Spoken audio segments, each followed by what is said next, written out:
নমস্কার বন্ধুরা, আজ তোমাদের সঙ্গে শেয়ার করব করলার পুরভরা রেসিপি। এখানে আমি 5টা করলা নিয়েছি আর 3টের মতো আমি পেঁয়াজ নিয়েছি। করলাগুলো প্রথমে সেদ্ধ করে নিই, এইভাবে মাঝখান থেকে কেটে আমি দানাগুলো বার করে নেব। আর এখানে পেঁয়াজটা আমি ঝিরি করে কেটে নিয়েছি। এখানে কড়াইতে তেল গরম হতে আমি পেঁয়াজ কুচিগুলো দিয়ে দেব।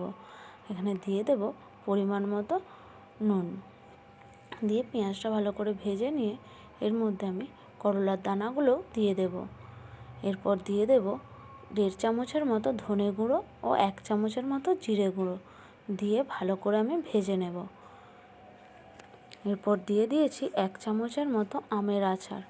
তোমাদের কাছে আমের আচার না থাকলে আমচুর পাউডার কিংবা আমড়া যাই হোক এর মধ্যে দিতে পারো। আর তোমরা ঝাল খেতে পছন্দ করলে অল্প করে এর মধ্যে ঝালটা দিয়ে দিও। এরপর আমি এই মশলাটা করলার মধ্যে পুরো ভরে নেব। এইভাবে একবার করলা তোমরা বানিয়ে দেখো, বারবার বানাতে ইচ্ছে করবে।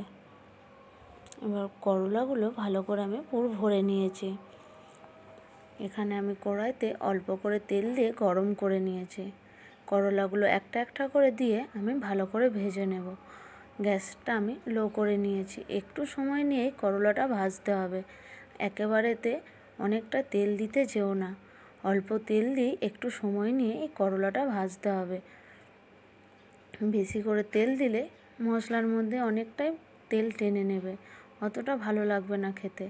আর তোমরা অবশ্যই এর মধ্যে টক জাতীয় কোনো জিনিস এর মধ্যে অ্যাড করো।